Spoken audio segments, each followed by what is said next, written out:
Welcome to Talent Talks, the L&D podcast about the future of work and the talent driving it forward. The world of work is changing fast, from AI reshaping strategies to new definitions of success and the push for people-first mindsets. Learning leaders are being asked to do more, do it better, and do it faster than ever before. Together, let's learn, relearn, and sometimes even unlearn what L&D can look like in today's world. I'm your host, Gina Leonatos, and this is Talent Talks. Talent Talks is brought to you by TalentLMS, the easy-to-use training platform that delivers real business results from day one. Learn more at talentlms.com.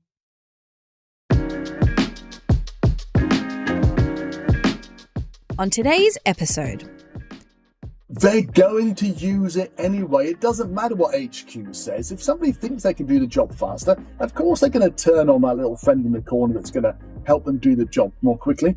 I know you don't want people using it. I've got news for you. They are using it. Let us help them use it right. How can we make the most of AI when it comes to the way we organise, innovate and solve problems in L&D?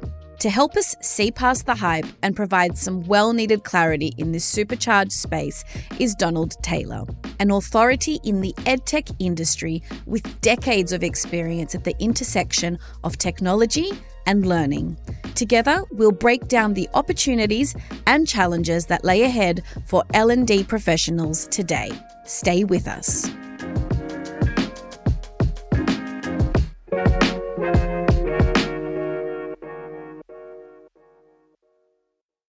Donald, welcome to Talent Talks. I'm absolutely thrilled to have you with us today.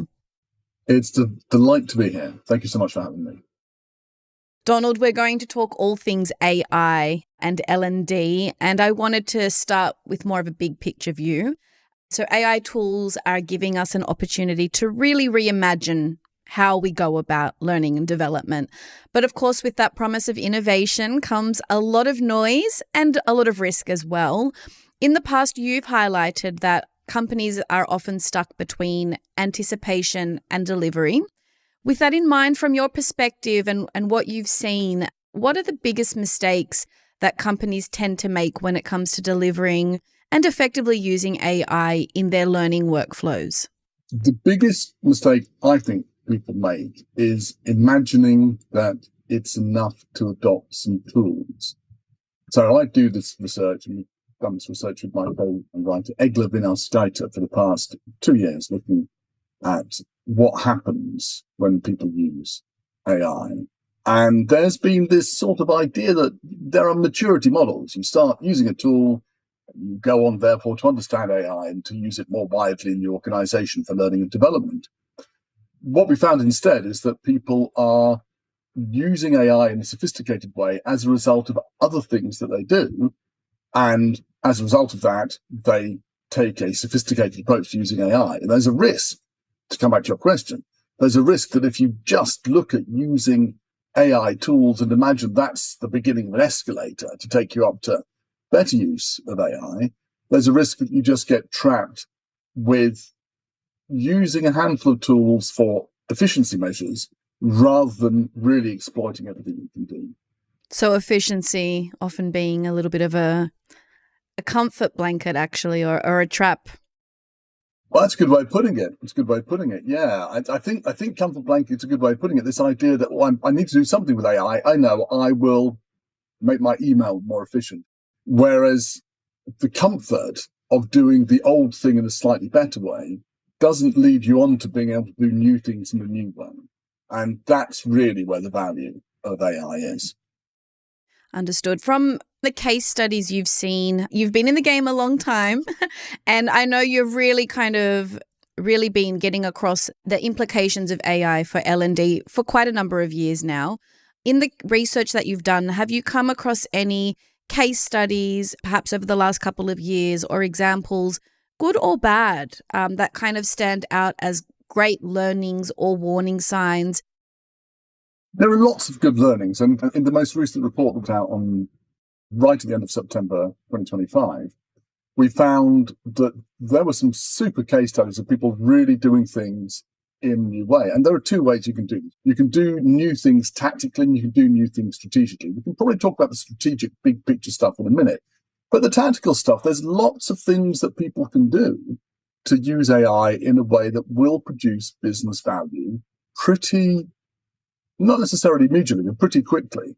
And I think of one, which is actually from a previous report, which is HSBC Bank in the UK, where we found they were using AI to train their customer support agents on how to deal with customers by getting tens of thousands of hours of transcript of conversations with customers, putting them through an AI tool, identifying what good and bad looked like, and then going on to use that to train people before they spoke to customers. The result of this, and I'm boiling this down, but the result of it was a 10% increase in customer satisfaction scores, whether the customer relations person was based in the UK or offshore. There was a 10% uplift, which is a huge jump in customer sat figures. And of course, it also meant you could train a lot more people faster. So the process was more people faster. The result was happier customers. But another result, which is interesting, is that the customer liaison people themselves felt more confident in what they were doing. They felt it was like going on an air flight simulator before you actually flew a plane, rather than being entrusted with the controls without having any training. I mean, let's be honest, a lot of L&D managers are overwhelmed in general. If they already feel under-resourced, under pressure, they're now being told to do AI, so to speak. Where can they realistically start? What might be the first 3 steps or the first few kind of small pilots they can potentially run to start testing and learning in an efficient but also a meaningful way? Okay, so I think before you start doing any pilots, I think the first thing is get yourself familiar with what AI means as a whole and what generative AI, which is usually what we're talking about here, means for L&D. And I would say, so before you jump into piloting anything, I would absolutely be following some key people on the internet. And 3 people are Dr. Philippa Hardman, Ross Stevenson, and Josh Cavalier, and probably Trish Uhl as well. These are 4 people who are worth following. I think while using a tool for efficiency doesn't automatically lead to using it for improved L&D, I think having some sense of what you're doing with it is vital.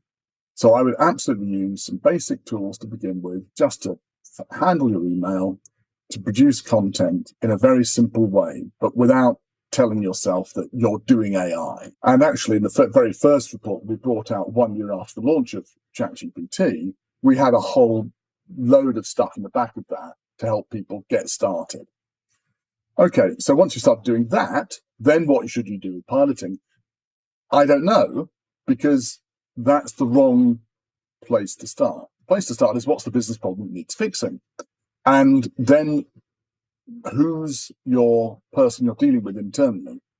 Because some people will be more amenable, some people less amenable to A, working with L&D, and B, working with AI. So you've got to find the right person. Find the right person, deal with them completely honestly, and then go to town. Now, I suggest that probably you're looking at things which are easy wins. That would include things like translation, localization, which everybody that we're talking to is finding an easy, quick win. Right. And I think the production and maintenance of existing courses is probably the best place to start. Put it this way. Imagine that you had 1,000 eager, smart, but slightly unsocially skilled interns working for you that needed quite a lot of control. What would you get them to do to solve a business problem? Absolutely love that. And just on your call out around translation/localization, I know from a TalentLMS perspective, that was for us one of the key first features, AI-enabled features that we made a point of putting into the course creation process, because there is such a need for the localization piece, but it's something that if it was to be done by human resources, it's very resource heavy and often gets deprioritized within businesses. So there are great examples of how we can utilize Gen AI to help us have those quick wins, but also very strategically important wins for businesses that they just haven't had the manpower to bring to reality. I think to the point around efficiency, perhaps it's not the thing that's going to get us the long-term strategic successes in our L&D programs. But things like that are getting a huge response because it's allowing them to do more with less. And we know L&D pros are usually often a team of one, max team of 2 or 3 if they're really lucky. So these kinds of quick win features are getting a huge response because it's answering a real need, and that's the beauty of it. Can I just pick up on one point about where do you start? Now, I appreciate you're absolutely right when you say most LMS departments are a department of 1, 2 or 3. Ericsson is a very different business. It's more than 100,000 people. It's an engineering company. They're all very smart, but they have a very interesting process to looking at how they're going to use AI in L&D. And I spoke to Pauline Rebergeron there, who's a French woman living in Dublin, who runs something called Learning Next within the organization, which is a combination of the L&D team and a bunch of people who are just interested in what you can do with tools. And they have a scope of work. We're interested in using AI to help us in these 4 areas. And then they go out and they talk to the people in this network, which is about 400 people, a small number, like 10% or fewer than 10% L&D, and the rest are just engineers, marketing, people who are interested. And they say, look, we'd like you to go out and just test this thing. We think we could use AI to help us with X, say translation.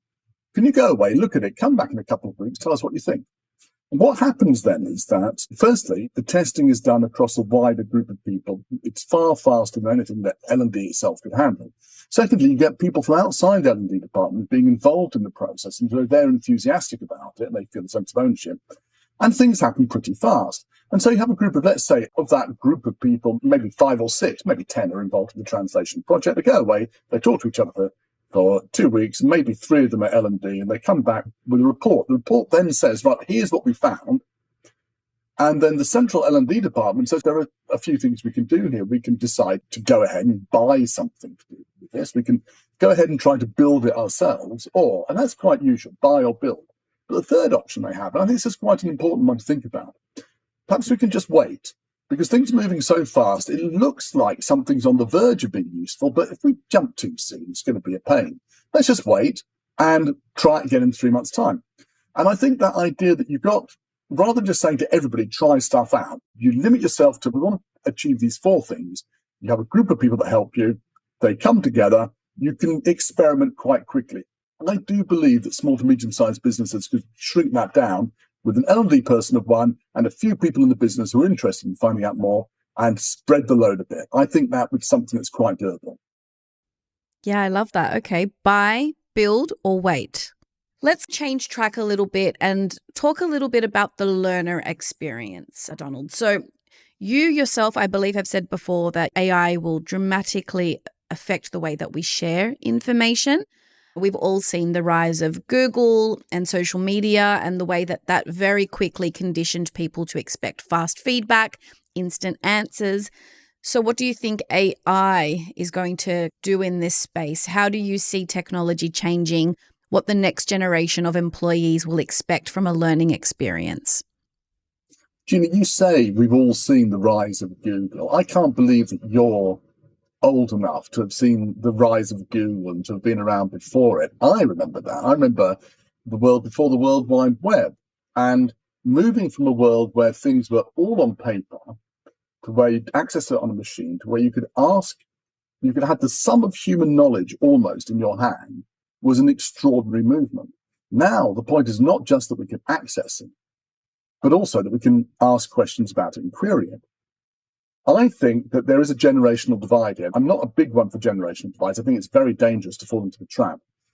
But younger people, my son's 27, my daughter's 23, seem to be very astute at understanding when something's believable, when it's not believable. I think older people seem to fall a bit into the trap of saying, oh, this is magic, and of course it's right, because probably we're brought up used to the idea of authority being vested in something that you see and read. I think people who've been brought up in the Google/TikTok world are more likely to be suitably wary. So I think that there is something to be done, first off, in just helping everybody understand that just because it's written down, just because it's a picture doesn't mean you can believe it. And my own example of this was I'm very interested in the idea of utopias and visions of the future. And when I was in Antwerp earlier this year, I went to see a plaque of Thomas More's to commemorate Thomas More, who wrote Utopia, which was outside the cathedral written in the ground. And I took a photograph of the plaque and I said to, I think it was Perplexity or ChatGPT, look, here's a photograph. It's in several languages of a plaque in the ground in Europe. Could you just translate it for me? And it came back saying, yep, I can identify that. It's a plaque that was put in the ground to commemorate the burning of books in Babelplatz in Berlin in 1936. Completely and utterly wrong. Completely wrong. And I said to it, hang on a second. How confident are you about that answer? And it said, oh, I'm 99% confident. Now, the problem is that, of course, all it's doing is reflecting the input that it's got from the internet.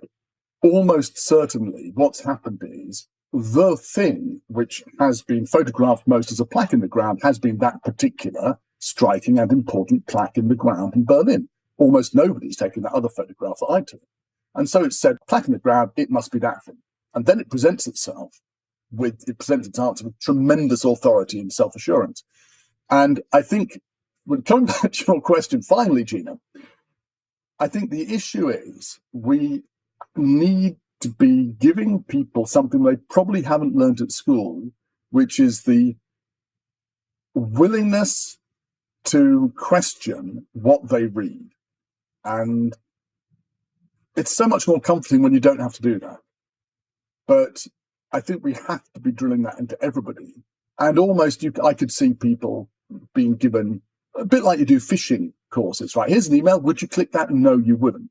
Right, here are two versions of something. Which do you think is more believable? I think it's almost got to that level where we need to be giving people that as a fundamental way of dealing with information.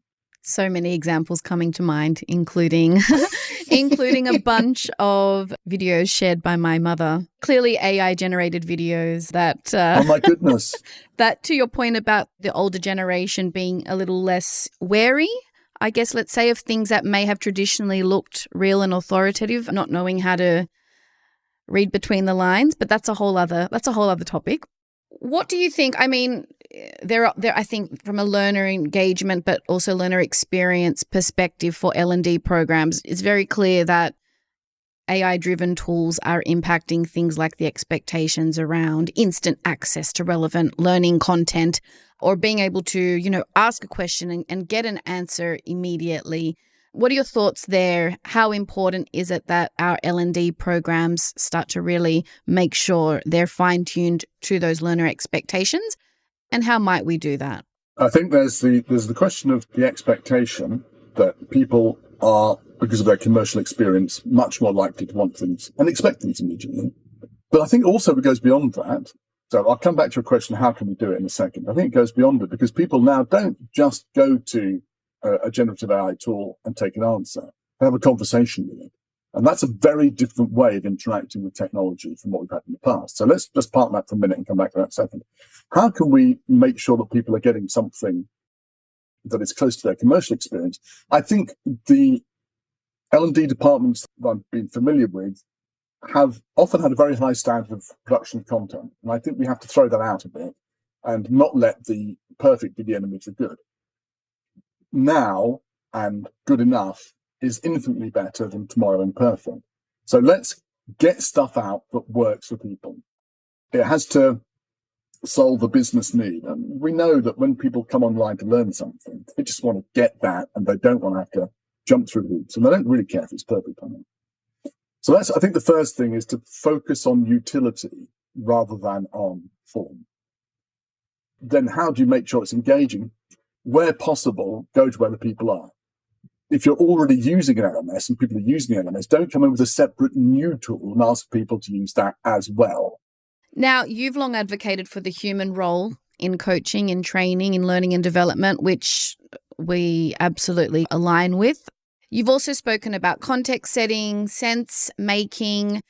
We're already seeing companies like Walmart and MasterCard replacing traditional training with AI chatbots. You previously mentioned the example with HSBC as well. Let's kind of look at it a bit, perhaps more broadly or ethically speaking. Do you think we need to draw a distinct line between what's better with AI and what still needs that human touch? I think we all know that we do need to draw the line. I think what can be a little stifling is knowing how to draw that line and where to draw that line. Do you have any advice on how to do this? When I was a kid, I took 2 years off after leaving school, and I worked for 1 year as a computer programmer, and I learned Arabic. And the second year I went traveling. I learned Arabic 1 hour a week with a woman who lived in my local town who was really good. Now, I could quite easily have done that with cassettes and a book in those days. These days, I could do it with an app, right? Why do you get a person involved in doing that? You get a person involved because they provide something that a machine can't, which is accountability and support. And the accountability bit for learning is really important for most people. If they're learning something and it's not a quick fix, it's not a performance support thing, it's I'm building something up over time, like a language. You need accountability. You need to know, I'm going back in next week and I better bloody well done my homework. And it worked. I mean, by the way, I can't remember any of the Arabic now because that was 40 plus years ago, but it really did work. What do human beings do? They provide that human touch of accountability and support. Now, to an extent, we can replicate that in coaching tools, but ultimately, the best way to do it is with a person. And I can absolutely see in the future a combination, people using a combination of human beings and coaching tools to achieve their goals, because your coaching tool can absolutely be there 24/7. The human being, the person you're going to get back to next week and say, I'm really sorry, I didn't do it this week, and you better have a good excuse for it, is the person that's going to drive you to spend that extra 15, 20 minutes doing this thing. So I think that's one thing to hold on to, is what do human beings do really well? And they have this empathy, or we have empathy with fellow humans, that enables us to have that combination of motivation and support and accountability that makes a good learning experience. That's what the best teachers do. Absolutely. Donald, last year I caught Josh Burson at the Learning Technologies Conference in London, which was wonderful. His stance was that all companies will, or at least should, start allowing for AI investment budget. Burson was saying that the L&D professionals who secure AI budgets are the ones who will be paving the way for what comes next in L&D, which makes perfect sense. And I've also heard you say, Donald, that AI is not just a faster content maker, but a catalyst for really rethinking what L&D should be used for in a modern organization. I'd love to hear a bit more around that. From your perspective, where do you think L&D's role in an organization should ideally be heading? It's a very big question, Keenan. Can we do a separate podcast? You're not wrong. You're not wrong about that. I don't think we can cover it all in 5 minutes. I'll do my best. Josh Burson doing some great stuff in this field, really come up with some good thinking about it. Absolutely worth following. I think, as I said, earlier, there are two ways we can approach this. I think you can do it tactically, you can do it strategically. Working tactically may be right for getting immediate gains and showing that you can do stuff. You have to, I think, be working towards a strategic goal. And I think if you don't, you run the risk of being left behind. There is one exception here, actually, which is if you've got a company which is madly keen to be doing the latest thing, then you can absolutely go out and say, hey, we're going to use AI, we need some money for it. But if you do that, you better be sure you deliver. I don't think you can get a budget by saying to your organization, with some exceptions, we want to go out and become a skills-driven organization, give us some money for it. I think you have to say, we can help reduce the amount of time it takes to fill projects with the right people if you give us some money. Same end, expressed differently, and you're expressing it in terms of a business goal. We have case studies where organizations have done exactly this to identify the skills people have, get them placed faster on projects, and then save themselves 7-figure sums by doing this. So I'm going to talk now about where we could be going, but I wouldn't use this language talking to the business. So one area you can go to is being a skills, what Egler and I call a skills authority. L&D becomes the part of the organization that really understands skills, treats skills as a critical business asset, and develops them in line with business needs. And that's suitable for organizations. Again, come back to your word. This is all about context. That's suitable for organizations like a global consultancy. You've got people spread around. You need to have everybody knowing the right stuff and being able to deliver against that knowledge. And so a skills-based organization with L&D as a skills authority makes perfect sense. If you've got a very distributed organization with people doing stuff in different areas, you may say what we need to be is an enablement partner. That's L&D words for we're going to find out where good stuff happens in the organization, surface it and spread it.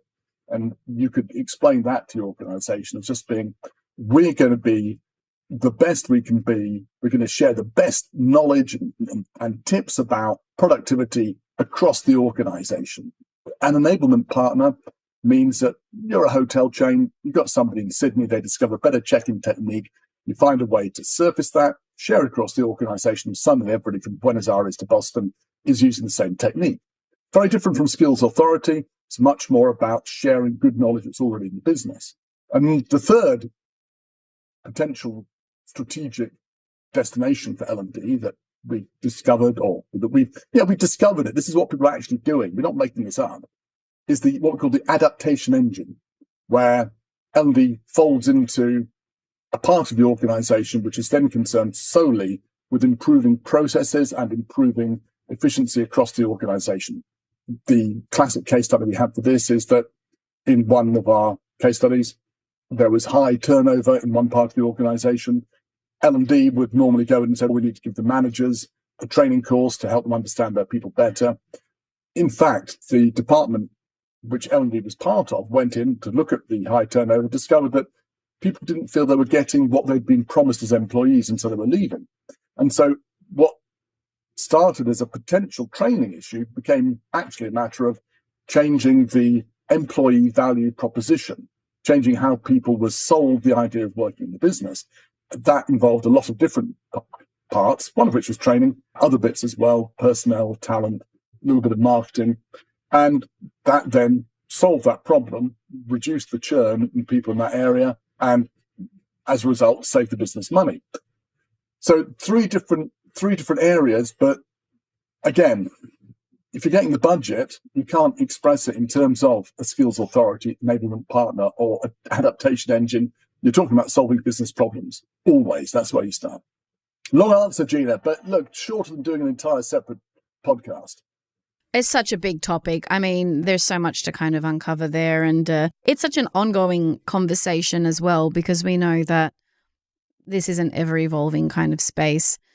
An uncomfortable question maybe. If AI is letting us design course content faster, for example, and at scale, we're able to translate, we're able to do so much more.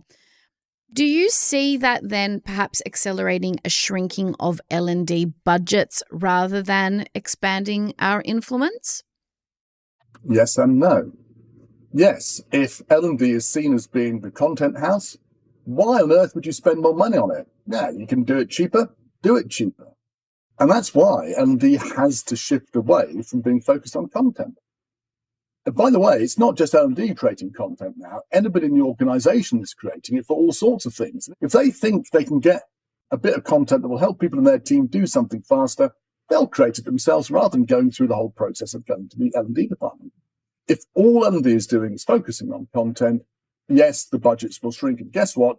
We're already seeing that. It's partly actually down to economic circumstances as well, but partly also this feeling that, you know what? That video that used to cost $20,000, we can do it for $100 now. Why spend more?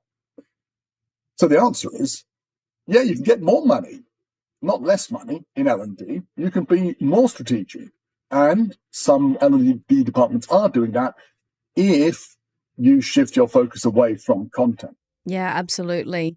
Now, we recently rolled out a company-wide AI competency training. So while, our R&D and product teams have been utilizing AI for quite a while to enhance the TalentLMS platform and the user experience, But the entire team has now been better equipped to use AI to work smarter, make the most use of our time. For me, it was such an eye-opening experience that just that pure demystification and learning, these are the 1, 2, 3, 4, 5 steps that you need to take to help set up your GPT to work with you and work for you and not work in a way that's going to actually create more overhead for you down the track. So not just understanding the tools that are available, but actually then figuring out, to your point as well, which ones make the most sense for each role or each deliverable or each priority. So I think that demystifying AI as much as one humanly can is really an important first step to driving adoption across a business. And this is often at the C level, at the high exec level of a business too, right? Yeah. I would add something else there, which I think that there is a need to stick to the purpose on something like that, because when you take people away from fee-generating activity to do something, to spend time on learning, there is always the risk that, you've got a tough month, a tough quarter, we're going to take people off it, everyone's got to do all hands to the pump and get something done. There is a risk that maybe you do that once, but then it becomes the pattern of behavior and the learning you'd set your heart on falls by the wayside. Can't happen. The best organizations that I've seen have really been dedicated top down to making this growth of AI literacy happen, regardless of the fact that it does have an impact short term on productivity, because long term, as you said, it's worth it. Absolutely. And I think one of the challenges and one of the main criticisms in AI that's stuck around for quite a while now is that while it may certainly increase efficiencies, it does obviously have the potential to cause a slump in critical thinking, in creativity potentially. It was a recent MIT study that revealed the use of Gen AI may stunt our brain function. And I know that in the past you've warned quite rightly that L&D can't outsource judgment. Surely there is quite a responsibility there, both on companies and on professionals and employees within businesses that are integrating AI. Do you think there's a way that we can take the potential negative side effects of the tech and consider them? You've already kind of pointed to a few strategies, so maybe this is where we can answer it a bit more holistically. How do you think we can tread that line on just how much we're offloading to AI to avoid ending up with, there's now a term that's come up, AI work slop? Yeah, back at the beginning of 2025, I coined the word beige wave to try and sum up this idea of this huge amount of really mediocre stuff we would be expecting to happen in 2025. And yeah, it did happen. How do we overcome it?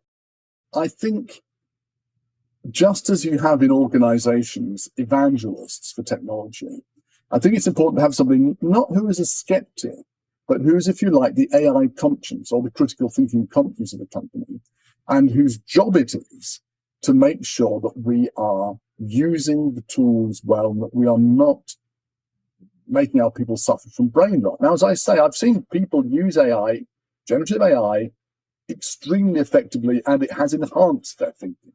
So I think it is not an automatic result of using it that you're going to just get lazy.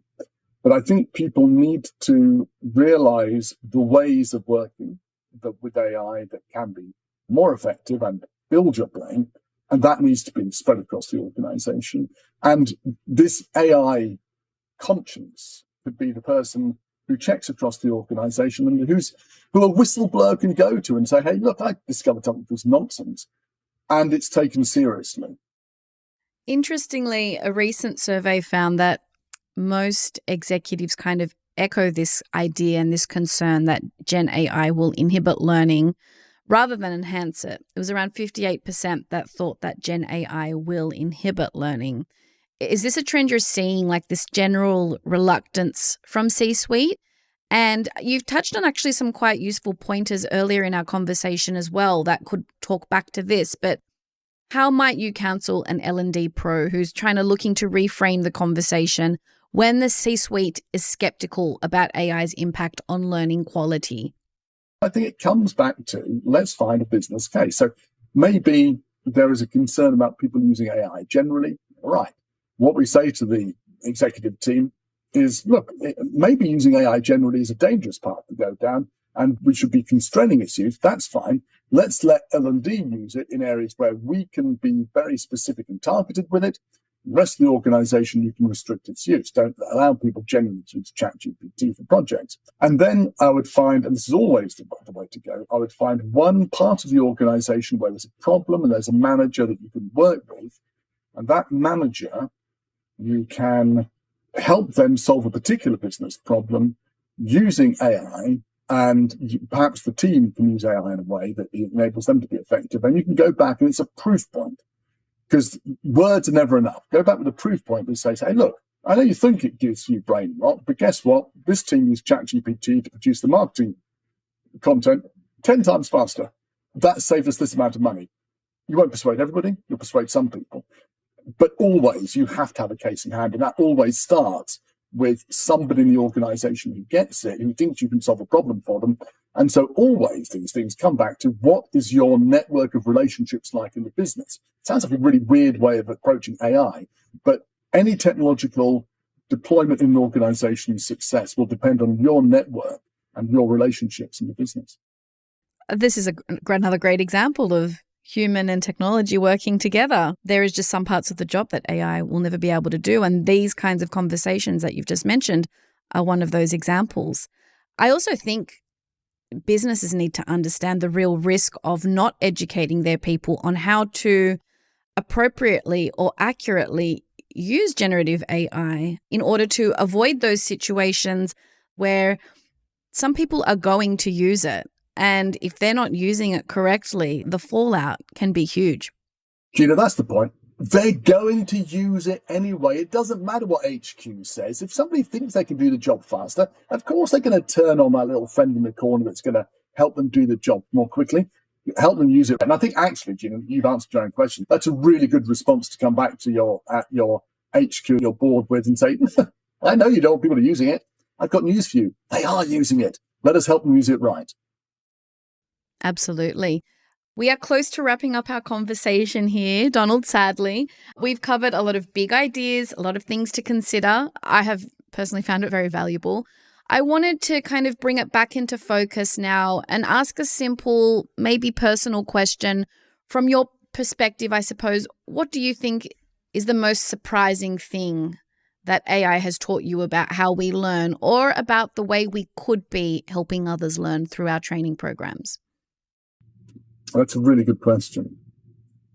I think that the most surprising thing that I've taken out of this experience of the last 3 years has been that what I have assumed, and I think many people have assumed, as the voice of authority, written, in my case, English, could be any language, well-written English that forms and states an opinion and backs it up with proof points and argument, that may not be a mark of intelligence at all, but simply a regurgitation of what other people have written. And it may be actually when we're writing stuff, that's all we're ever doing most of the time, is just regurgitating stuff. But it's also made me think how precious it is then to be able to learn and to think and to write well in a way that is not generated by AI, but is generated by humanity. And for me, I think there are so many ways in which you can see when something is authentic and see when it's not authentic. And the result of this, because it's not just me thinking this, lots of people thinking this, the result of this is that there's this, I think it's called an analog renaissance. Just as my kids now love playing vinyl rather than downloading stuff, there's this sense that the things that are real and produced by human beings now have far more value. And that goes from a handwritten note right the way through to a face-to-face conversation. But it all comes down to being able to show that you're producing something yourself in a human way, which comes back to, I think, one of the themes of our conversation. AI is great, but ultimately, we're all humans. Absolutely. Donald, I can't thank you enough for being with us today. I have absolutely thoroughly enjoyed this conversation. Thank you for being part of Talent Talks. It has been great to chat, Gina. Looking forward to meeting when you're next at Learning Technologies in London. Thanks for tuning in. You can find Talent Talks on all podcast platforms. Subscribe now so you don't miss an episode. Talent Talks is brought to you by TalentLMS, the easy-to-use training platform that delivers real business results from day one. Learn more at talentlms.com.